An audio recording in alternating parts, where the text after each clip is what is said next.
Hey everybody, and welcome to the Drop Lob Pod. I'm your host, Edik, joined by my co-host, What's up, Big Edik? Big Thanks Nate. for introducing me by name, Nathan. As you guys know, I'm excited to talk some tennis today with Edik, who's clearly stuck in some sort of dungeon, but we do what we have to be able to pod. Where do you want to start with the tennis today, Edik? I know you've got some opinions, and I know I've got some as Yeah. well. So I want to start with let's start with the men first. We had an American final with Brandon Nakashima. Where did we have a American final at? So What tournament was going on? we had that in Montreal. All right. There's The 1,000. ATP 1000 in Montreal, WTA 1000 in Toronto. For the last 2 weeks, we didn't really have to pod for a minute since they take forever now, which we'll discuss more on later as we already have. But anyway, yes, as Edik said, All American final on the men's side proceed. So, it was nice to see two American men in the final. What I want to get your thoughts on is if you feel like that is a sign of things to come, or do you just feel like they kind of got lucky, both Brandon and Ben, due to the fact that, pretty much the top three players in the world didn't play. Zverev lost early on, Felix withdrew, De Minaur lost early on. So, Yeah. I just want to get your thoughts on if this is a sign of things to come or not.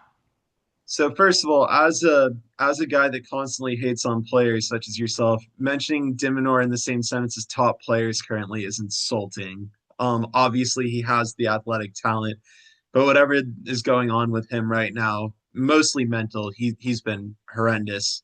Almost dropped out to James Duckworth in the first round, struggled through, was up a double break with match point against Cam Norrie. I think it was like 7-6, 5-2, 40-30. Not only did he get double broken back, both on double faults, both times. Go even, loses a mini break in the tiebreaker, goes down 6-1 the third set. Absolutely atrocious loss. Pitiful. Do I think it's a sign of things to come? I'm gonna give you a nice short answer. Absolutely fucking not. Um, Not a sign of things to come. I don't think that Ben and Brandon especially got lucky per se. Ben played a phenomenal level of tennis all week. He was the champion in Montreal, did not drop a set the entire tournament, was well earned. Brandon as well played a very high level of tennis, took out Rafa Hodar, who we'll talk about, I'm sure, the hot hand, and a couple of other good players en route to that finals himself. Big serving from both. Whatever, not the two Americans I personally expected. I guess Ben was reasonable. Taylor Fritz went down in the first round, was feeling the effects of Washington, lost to Tiago Turante in straight sets. Lerner Tien seemed to be physically hobbled all week in every way imaginable, tape on his arm, cramping constantly. He still made it through to the finals, and that was only due to a weak performance from another American, Tommy Paul, who everybody thought would wax him. Tommy Paul's still feeling the wedding hangover effect. Got absolutely destroyed by Tien, who came up to net and told Tommy Paul that he was cramping during the last game. Still managed to pull the match out, very convincingly. And then even on the women's side, I mean, Jess Pegula out early. Freaking, we won't go into women's tennis because the women haven't been disappointing from an American standpoint. But man, no. If you when you bring Yannick Sinner and hopefully a healthy Carlos Alcaraz back, it's going to be Brandon Hu and Ben What. We're not going to care. Sorry, they're I not winning. totally. I got a drop lob segment for you on that. Proceed. Okay. I totally agree with you that, they did a good job. They played well. I know Ben didn't drop a set, but ultimately I'm still not convinced, And Ben did play against Mensik, who obviously was struggling. I think he was sick. Lerner Tien. He was. I actually figured that out. His dog died that day. He posted on social media afterwards. Okay, So then he doesn't deserve an excuse.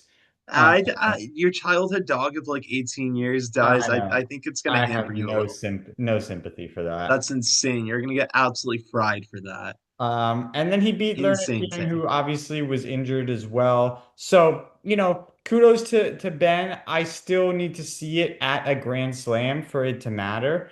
If I was Ben, I wouldn't play Cincinnati. What are you going to gain?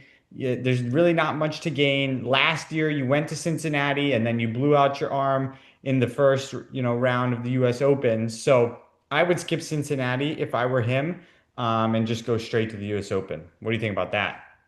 I think that that's reasonable. I should also say that despite Ben having an incredible week, picking up a second Masters 1000 title, which will look great for him at the end when he's all said and done with his career, gained 0 points in the entire tournament because he was actually defending a title.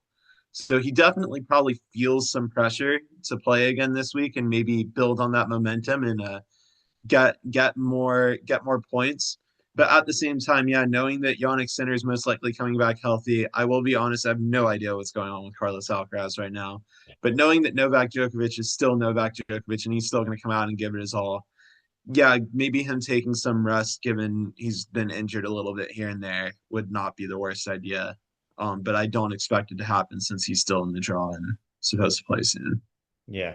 So congrats to Ben. You had mentioned another young player, Rafa Hodar, who made the finals in DC, and then backed it up here with a great performance, getting to the semis, beating, the likes of Arthur Fils along the way, very impressively. I was a bit surprised that he lost to Nakashima. But at the same time, when we've been talking back and forth, I've been telling you, like, I still don't really see what makes him elite. Like, okay, he's got a good forehand. His serve has a lot of weaknesses, his movement. I'm just not sold on him yet. And he's playing a lot of tennis. But he's like up to number 6 in the World Tour Finals race. Okay. So that's incredibly impressive, but I'm not seeing it. For me, I am the opposite. I feel like I'm absolutely seeing it. I feel like he moves very dynamically. I feel like his defense into offense is a huge strength. And I know we've discussed it before, but I think that's like the number one trait that every great player has that really separates them with consistent elite results is the ability to turn defense into offense with one shot. Making sure that nobody really ever has a huge advantage over them and they know that they're going to have to play that extra ball. Hodar, like when he's hitting the running forehand cross, he can turn a ball like he's fully outstretched on that he's chasing down into a huge like nuke cross court. And all of a sudden it's like, wow, I've got him on the back foot. Never mind, I'm playing defense. And I think alone his ability to flip those points, which I kind of called Sinner-esque. I obviously Sinner is levels and levels above him, and he's beaten the crap out of Hodar every time they've played so far. Sinner's serve clears him by a mile. His backhand is significantly better. Really, just remembering how good Yannick Sinner is at tennis right now and how much everybody else sucked in comparison last week. Jeez. Yeah, I'm gonna recircle back. Ben and Brandon were lucky. Sinner and Zverev are so much fucking better than them. Oh my god, especially Sinner. Um, but that being said, like Hodar, he gets that running slide on the hard courts, the full stretch. Him and Tien actually both slide really well on the hard courts, but when he hits that like full stretch forehand on the run, um, it's impressive and it's definitely something special. I think that very few people on tour have the ability to do. So you mentioned there Sinner, and obviously one of the big storylines that happened while this tournament was going on was Sinner pulling out of Cincinnati, which follows Alcaraz, who pulled out of Cincinnati. And, the reports were that he had gone to the hospital and there were some issues with his knee. And the headlines were that, nobody has won the US Open, no male has won the US Open without having played Cincinnati or either Montreal or Toronto. So, give me your opinion on that. Are you worried about Sinner? I know you're worried about Alcaraz. And do you think Alcaraz plays the US Open? And do you think Sinner plays the US Open? Am I worried about Sinner? No. Do I think he plays the U.S. Open? Yes. Do I think Alcaraz plays the U.S. Open? No. Do I blame him? Not really. Honestly, at this point, Alcaraz never got to enjoy a childhood, man. Like, clearly, most of these guys don't. It's okay. It's the life they choose. He wants it. He wins 7 majors early on. He feels like going and doing it. It's like Michael Jordan going to play baseball. Like, was it smart? No. Will he be happy with his decision 15 years from now? Possibly not. we don't know the situation with his wrist. It could still be completely cooked right now. This is assuming it's okay. I don't think he plays it. I think he'll be back just as strong as ever next year. I don't know what's going on with Sinner. I expect him to be fine. These headlines get blown out of proportion pretty often. Um, just to put in context real quick, by the way, this is going to be a real ADD segment for me, but Sinner, Zverev, and Alcaraz hold more ranking points than the rest of the top 10 combined. They're that much better. Like, those three hold more points than Felix, Novak, Deminor, Medvedev, Shelton, Cavoli, and Fritz combined. So yeah, when those guys are missing from a tournament, Felix, if you add Felix, I think that those four have more ranking points than everybody, maybe even in the top 15. So when you say they're not playing the tournament, how much different is it? Very different. Very, very different. But yeah, I think Center comes back. I think that he thrives in New York. It's obviously not that hot. It's really never getting above the 80s there. At least when I'm there spectating, it's never getting above the 80s. Definitely worse places to play. Get the roof and Arthur Ashe at night a lot. I'm sure the USTA will be happy to capitulate to his needs to make sure that he makes it deep in the tournament and tickets continue to sell. Um, so yeah, I think he plays. I think he ends up fine. He's still Yannick Sinner. He's an absolute beast.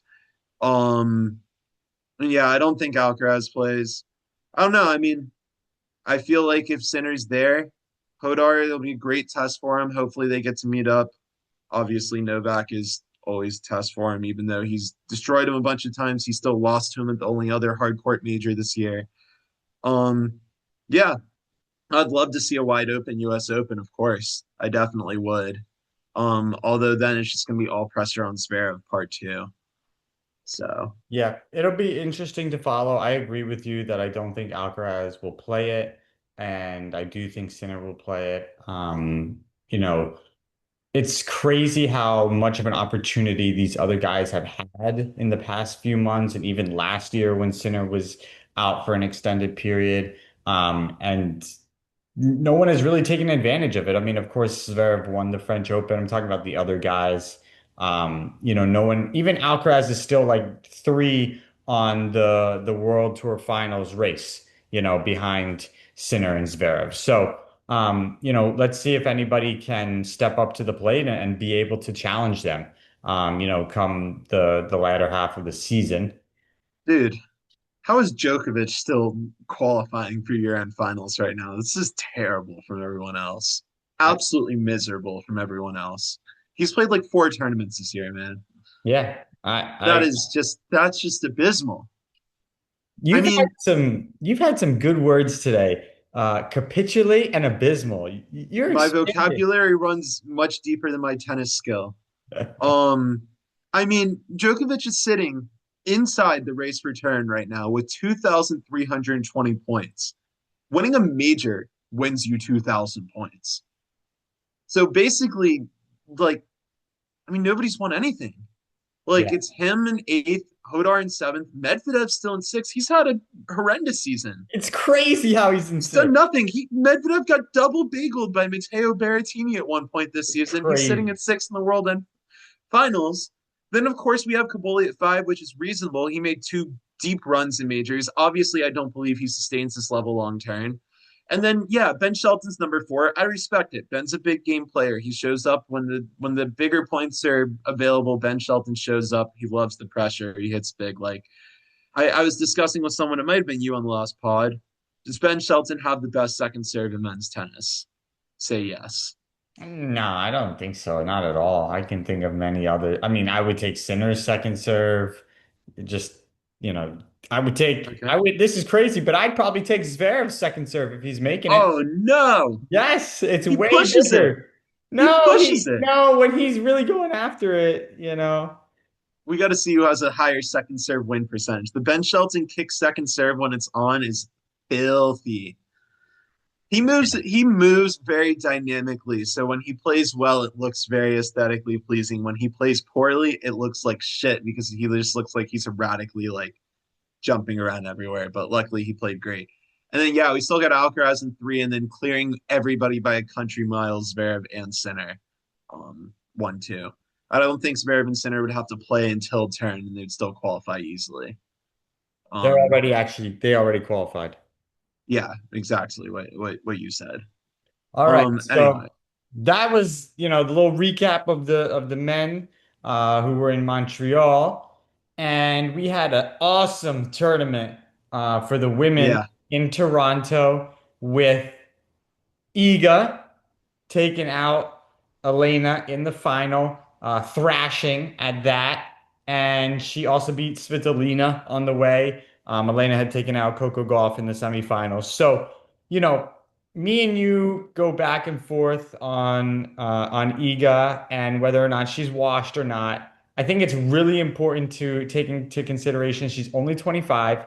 She has six Grand Slams, and she has only one more tournament, the Australian Open, to win a career Grand Slam, and like two more 1000s that she needs to win, or three more 1000s that she needs to win. Is she getting the credit that she deserves? at this point, no. I will say for the first like 4 or 5 years, like, well, Iga burst onto the scene like what, like 7 years ago, and Ash Barty was still better than her. Like she still wasn't the top player there yet. Then Ash Barty decided that she would just rather go like vacation, chill than play tennis. Like very shocking decision. Don't think I've ever seen an athlete retire as the number one player in the world. But she quits. Iga kind of takes that step up, fills in the slot as number one player. She dominates the French. But the thing was, Iga was dominating everything. It was like every tournament Iga shows up to, she's a force. She's laser forehand, laser backhand, intensity. She's the most intense player on the tour. Her consistency is unrivaled. And she has phenomenal like form. And once again, the intensity for me is what makes Iga Iga, and just like feeling like it's kind of the same as center. It's like they're like a robot. Like it's just hard to break them down. The last like 2 years, 3 years, it's been like that Iga shows up maybe 2, 3 times a year. Like, she showed up last year for Wimbledon when everybody thought she was gone. She shows up this year for Toronto.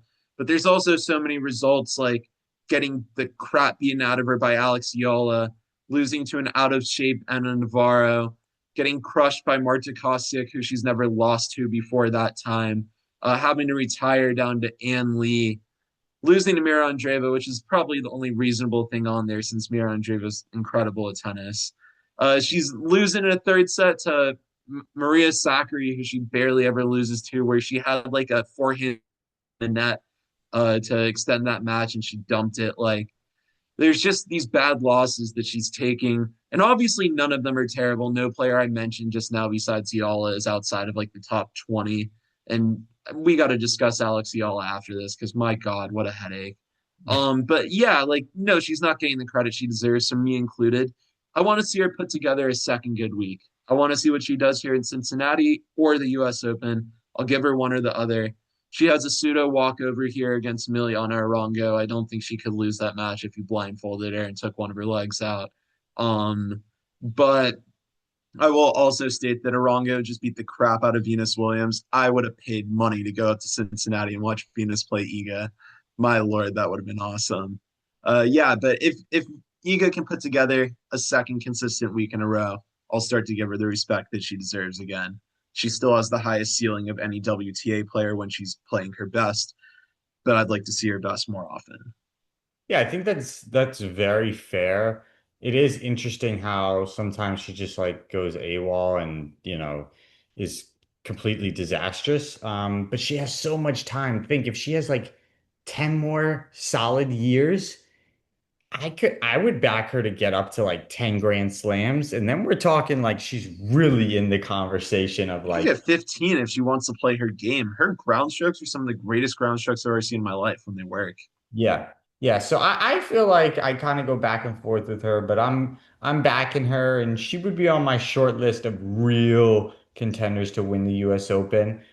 She is fragile from time to time, just emotionally and mentally, but she's working with one of Nadal's former coaches right now. So I like that combination. I think honestly, the second most important person that we need to talk about is someone you mentioned, which is the Philippine superstar, Alexandra Iala. And, just beyond tennis, she has definitely crossed over. Like she has a million, maybe like a million for followers on Instagram, which We'll check. if you We'll don't check right now. follow tennis, like getting over 1 million is reserved for like top players. Like so One who has it, obviously Alcaraz and Sinner. How much does she have? 1.8 million, 1.8 million. Someone like including 19 people I know, which is 19 people I have to reconsider friendships with now. yeah. So someone like Fonseca has over 1 million as well, but that's because Brazil, he has like the whole nation behind him. But if you take a player who's like a lot more successful than her and has done a lot more in her career, like Elise Mertens, she probably has like maybe 100,000 followers, 200,000 followers. Yeah. Um, Elise Mertens, by the way, fun fact, because I was looking through for some Alex Eola history, beat Eola like 2-2 and 3-1 both this year. Wow. Yeah. So anyway, the reason we bring her up is because she is completely like taking over the WTA tour in the sense of her fandom. People are going crazy, specifically the Filipinos. They seem to be everywhere. They took over DC, they took over Toronto, and tournament directors are not getting or having to be forced to put her on the main court because there is such a demand for her to be seen. Yeah. So my question to you is, have you ever seen a player become this famous with being not the best tennis player of all time? So I can't reference tennis. I do have one word for you, Linsanity. Oh, Um, great comparison. for those of you that follow the NBA, Jeremy Lin, who ended up being a very solid career player, above a journeyman, but not a star in the NBA for maybe like 10, 12 years. He played for the New York Knicks. He went to Harvard. He didn't play a ton. 1 week, somebody gets injured, or I don't know, they changed the rotation. He pops off for like 30 points in like 3 or 4 games. They had the superstar Carmelo Anthony on the team, but Jeremy Lin ends up being the star that week. He hits a game-winning shot like against Kobe Bryant or something, I believe, and absolutely blows up. He took over all the news headline, all the newspapers, all the highlight reels, ESPN, gained like million. I mean, this was back in I think 2010, so it was before social media really blew up. But he became famous overnight, and he kept that fame for a while. And he did end up winning an NBA championship ring, although he wasn't a big part of the team. And he did get some big contracts and made some big contributions. He's now an announcer for ESPN, does a great job. So I think that I've seen it there in terms of tennis specifically. Once again, as you said, like, wow, kind of, but not really. Like, he was already touted as being there.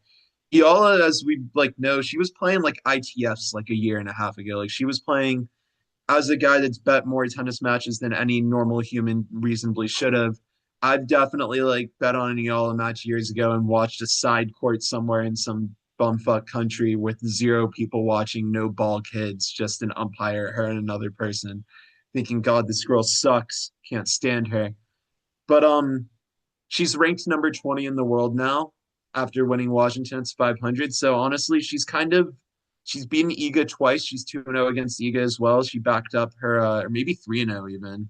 No, Um I think it's 2-1. 2-1 against Iga, correct. She lost a three-setter, maybe even three, whatever. We'll check the record. She has a winning record against Iga Swiatek. Um she had huge impressive results. She beat Pagula, she beat Osaka, she beat Svitolina, she beat Quinn Zhang, although Quinn Zhang's wrist is no longer with her. She beat Iga Swiatek, Svitolina, Rybakina all this year. And all that is to say, fraud alert. Not going to last. I am a believer in the fact that once in a blue moon, a person can simply be the beneficiary of great circumstances and great timing.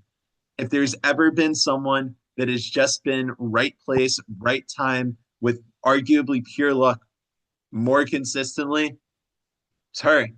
Now, does she do things to induce that luck? Absolutely. She has a very sturdy base. When people return at her, like off of her very, very weak second serve, she has a great ability to get low, stand strong, and put her racket in a place to absorb that power and redirect it back at her opponent.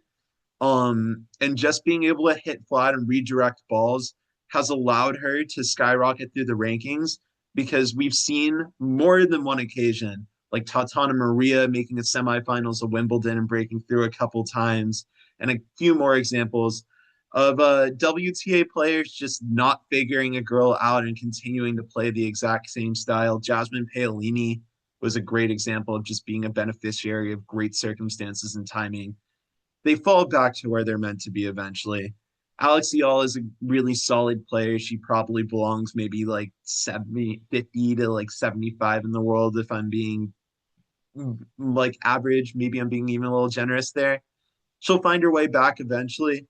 But the girls are going to have to realize that they can't just smash the ball as hard as they possibly can into her strike zone because she feeds off of pace and she feeds off of other people's power. And she feeds off of that crowd as well. Yeah. I couldn't have said it better myself. Like you said, got to give her credit. She fights really hard, which is huge in women's tennis. Because you can win a lot of matches by just being a dog. She returns quite well. She takes the ball early and returns quite well. I think what we're trying to say is like when you watch her play, it's just such a scam because she barely hits any winners. Her second serve is Angelique Kerber-esque in the 60s, high 60s. And she kind of just scraps around and is like a similar version to Leila Fernandez, in my opinion. They're the same player and they belong in the Ish. 40 to She 70 feeds off range. her opponents hitting like making errors. And the thing Right. is why it's not sustainable is we'll read off some of her losses this year when players really do lock in. She just lost most recently to Belinda Bencic 6-4, 6-0. She was a little bit injured in the match before there, so I'll give her a little bit of a break. Also a little tired. She lost to the aforementioned Elise Mertens 6-3, 6-3, Linda Noskova 6-2, 6-4, Iva Jovic 6-2, 6-2. Iva Jovic again 6-4, 6-2. She lost to Rybakina playing well 6-4, 6-3. Mertens a second time 6-2, 6-1. Leila Fernandez 6-1, 6-4. And that's all within Karolina Mukova 6-0, 6-2. And Linda Noskova again 6-2, 6-0. And Coco Gauff 6-0, 6-2. And every single one of those losses I just railed off were within the last 6 months. Yep. That is why you still can't trust Alex Iala as like your top player Yeah. because the top players do not get consistently destroyed by their opponents that often. I believe that was 8 losses that I just read off. Yeah. So the formula is there. Yeah. I'll be interested to see what the US Open does in terms of where they put her, which court they put her on. I'm gonna, Center. I'm gonna guess that they're probably not gonna put her on anything less than grandstand, maybe Louis Armstrong as well. And then of course, if she gets like a third round matchup against a player that's seated They're above putting her. around one on Ash. You want to bet? You don't think so? I don't No. want to bet, but we both worked at the You're USTA and scared. You're scared. we love everyone at the USTA. They are great at what they do. We know what the priority is when the US Open comes around. Um, they'll be putting her in a place that's prominent where the fans can fit in that stadium for sure. Yeah. All right, so that was a little recap of the ATP 1000 and WTA 1000. Obviously, they're in Cincinnati, both the men and the women this week. I want you to just give me a prediction for the men and the women, please. Okay, so on the men's side, I'm gonna take a slight second here. I don't think Novak Djokovic is going to give a flying rat's ass. I think he's going to win 2 rounds and say that was enough tennis for me, and he's either going to withdraw or just punt a match. The men's side, ooh, Francis Tiafoe. You know Tiafoe had surgery like last week, by the way. Who's that? Francis Tiafoe. Never heard of him. Oh my goodness. All right, you know what? Screw it. The men's courts are playing a lot slower than you might think. I'm going to give a guy a shot here just for the sake of saying I'm giving him a rip. Let's see Casper Ruud win the men's side. Okay. What about the women? All right. The women need a winner too. And I'm gonna lock in. Give And you a by the way, reason. my men's winner is Alexander Zverev. He's too focused on the U.S. Open. 1,000s are nothing to that guy anymore. He's got like 10 of them. All right, the women, they need a winner. Gosh, there's so many great players on the women's side, and there's so many absolutely terrible players on the women's side as well. Like the disparity in talent, man. The top 20, incredible. Some of the other names I see on there just make me want to throw up, gouge my eyes out. You know what? She's going back to back. Iga again. She's No, got the confidence. We just said it. I want to see her do it. I'm gonna back her. I'm gonna show her faith. I would love to see that. Don't But let her run into Alex Yala. I'll t I'll take Coco Golf. I'll take Coco. That's fair as well. Oh, I totally forgot. I have two things to get off my chest. Okay, very important. I don't know whose brilliant idea it was, but someone decided to put Arena Sabalenka on the Time magazine cover. Lord knows why. She hasn't won a goddamn tournament this year. That's important. And she's about to lose the number one ranking. And I keep To telling you, who? to Elena. She's going to lose the number one ranking. And I keep telling you that for all the success she's had, she has really underachieved. Okay. And while we're at it, I'm going to call out Carlos Alcaraz. No, you wait your turn. I'm going to call out Carlos Alcaraz because one thing that really bothers me about him is he has really bad teeth and he needs to just get fake teeth. Okay. And me and you can say that because both of our teeth are very white. He has Yes. very yellow teeth and bad teeth. With all this time off, he could have at least fixed his teeth because I know he's not fixing his wrist.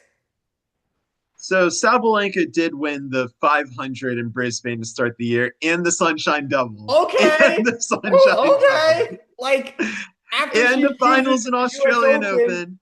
after she loses in the US Open, she won't have had a Grand Slam within the year. Realize how absurd holding someone to that standard is, like how good you have to be if She's that's your on Time standard. Magazine. That's the standard. Who decides this? They should be fired Oh my because they don't goodness. know anything about tennis, these people. Of course they don't know anything about tennis. When does anybody that covers tennis ever know anything about tennis? That's a good point. Like there are some good tennis commentators and commentary out there. Like I do like Andy Roddick's third podcast. And honestly, when the dude's doing you don't like it, Nah, I'm not a fan. you know what? You know what? We'll do a dropper lob for that too. We'll go and drop your lob in about 45 seconds. I gotta say, I've actually started to enjoy Nothing Major, and the fun thing about it, it's John Isner. It was Jack Sock. He actually quit. I don't think he had time since he's a professional pickleball or something that Edik respects greatly. John Isner, Sam Querrey, and Steve Johnson, three American players that had great success but weren't quite at the top of the game. Um, so they started a podcast together to talk tennis, and at first you could tell they didn't watch tennis worth shit. They've done the podcast so much they've actually started to learn tennis again. You can see that their tennis knowledge is improving like weekly to the point where they're kind of like knowledgeable about current tennis now and they go travel with the tennis channel. I found it incredibly fun to watch, like not only just them make the game fun to listen to and talk about, but seeing them actually start to care and kind of learn more about the game as they talk about it. It's been a lot of fun. So I like it a lot as well. I agree with you. It's a good pod, especially Sam Querrey. He's excellent, very Oh, funny. he's the star for sure. Yeah. Um, you have any dropper lob for me, or do you want? Go ahead. Grill me. You said All you had right, a Edik. few. All right, Edik. Number one, first order of business. Drop or lob. Larry Tien is going to win a Masters 1000 and or like big title someday. Drop. Lerner Tien is the bum version of Kei Nishikori. And Kei Nishikori never won a Masters 1000 for all the greatness that he has And accomplished. then and then I will extend that to drop or lob. Any American tennis player wins a major title before the year 2035. 2035? Wow. 2035. Because I'd say 2030, but you drop that shit so far it would fall through the ground. Drop. They ain't ready. They ain't ready. Who's gonna do it? Who's gonna do Jordan it? Lee. I mean, Jordan Zverev Lee. will get him before then. It's not gonna happen. Or no, it's not gonna happen. Simple. I, I I'd rather Jordan at that point. Um, than any current American player. I mean, maybe Ben if other people get injured, maybe. I'd like to see him carry this momentum and compete for it. I'm so happy I remembered because the ADD was getting the best of me. Drop or lob. It's time to stop giving Venus Williams wild cards into tennis tournaments. I could not lob that more. And today I was practicing. I had a beautiful lob. So I'm thinking about that lob when I give you the answer. This has to stop. This has to stop. She's lost. She only won one match since she came back against Peyton Stearns. Okay. And she's lost every single match since then. Why are you giving her wild cards? This is disrespectful to young women out there who are fighting for a chance and succeeding on the ITF circuit or on, lower level tournaments and deserve a wild card. And instead you give it to an old lady who can't win a match. I don't care about her status. It's over. It's done. She should have never came back in the first place. And don't let her in the US Open. I don't want to see it. 46-year-old Venus Williams, that is to you. Terrible. Um, yeah, she lost 6-2, 6-2 today to Emiliana Arango, who's barely won any tour level matches herself this year. She can't Uh, buy ever them. since her ever since her coach Felipe Montilla split with her, she's really been struggling to win She tennis sure has. matches. She should have never And then fired that him. guy, I heard her former coach went to coach the junior Wimbledon champion. That guy's got to be good at what he does. He's Shout out probably Felipe. he's probably pretty good. Um, my goodness. And then I'll extend that to the men's side. Drop or lob. It's time to stop giving Jack Draper wild cards until he mentally gets right. I keep telling you, like, I don't need to go on a soliloquy like I did last week, but he's done. I mean, this guy is bad. Like, and I'm starting to think that he was never good in the first place, and he just got lucky last year when he won a couple titles, or he didn't really win a couple. He just won Indian Wells. Okay, all right, No, like no, no. He was definitely good. He was definitely good. He bitched Carlos one time as well. He was definitely good. But he yeah, ain't no Joe Wilfred Songa, though. When no, he's Songa not. won the title in Toronto, he beat Djokovic, he beat Murray, he beat Dimitrov and Federer. Come on, man. These are real players. The 2010s were way better. I don't want to hear anything about it anymore. Edik getting caught up in nostalgia, and since he's caught up in the past, we'll go ahead and take him off air so he can rant to a wall. With that being said, thank you, Edik, for hosting today. Thanks for letting me ramble. It's been another episode of the Drop Lob Pod. Hopefully, Edik and I will coordinate and get back on one again soon. See you guys.